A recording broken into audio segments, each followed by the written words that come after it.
तुम में से कोई भी प्रोग्रेस कर रहा है, अपने आप को एक लेवल अहेड ले जाने का प्रयास कर रहा है, अपने जितने भी बुरी हैबिट्स है उसे छोड़ के गुड हैबिट्स की ओर जाने का ट्राई कर रहा है, गुड हैबिट्स के कैटेगरी में आना चाहता है और बैड हैबिट्स जितने हैं उसके लाइफ में उसे एलिमिनेट करना चाहता है, तो वो चाहे तो वो सब कुछ कर सकता है, सब कुछ के लिए कैपेबल है।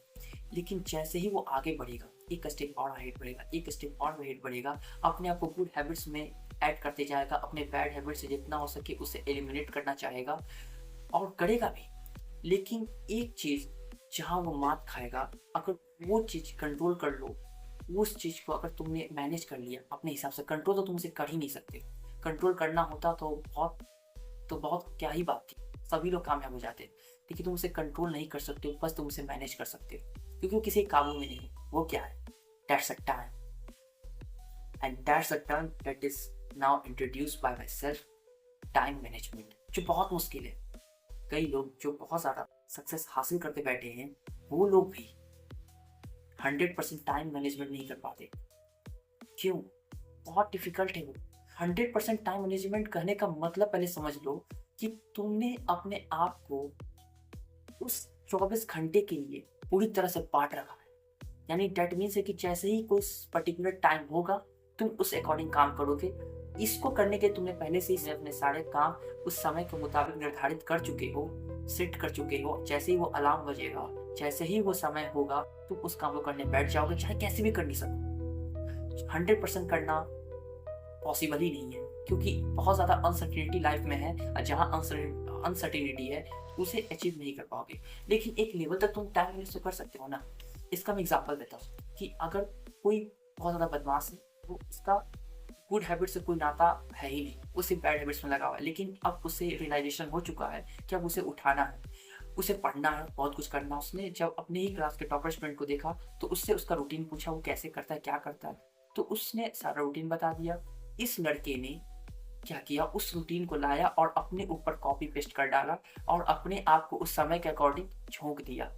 लेकिन जैसे ही 1-2 दिन समय हुआ, इसका जितना मोटिवेशन था, इसका जितना प्रोग्रेस करने की इच्छा थी, वो सारी खत्म हो गई और वो फिर से अपनी बुरी आदतों की ओर चला गया। क्यों हुआ ऐसा? क्योंकि पहले समझो कि वो पहली बात तो टॉपर है, तो जितना तुम अभी सीखने का प्रयास करोगे उतना वो सीख चुका है, तो उसने अपने समय को अच्छे से यूटिलाइज किया है, तो इसलिए आज वो टॉपर है।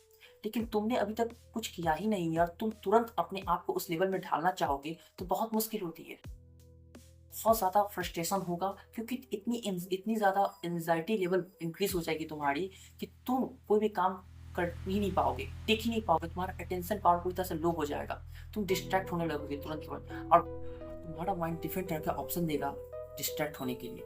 बट एक बात अगर तुम समझ जाओगे ना, तो मुझे नहीं लगता कुछ और समझने की जरूरत पड़ेगी कि ये जो टाइम मैनेजमेंट है, इसे तुम 50-60% इंक्रीज कर सकते हो। तुम इसमें तुमको 100% परफेक्शन तो हासिल करनी ही नहीं। मैंने इससे पहले कई वीडियो बात की, अगर तुमने वो सारी वीडियो नहीं देखी तुम जाके देख सकते हो।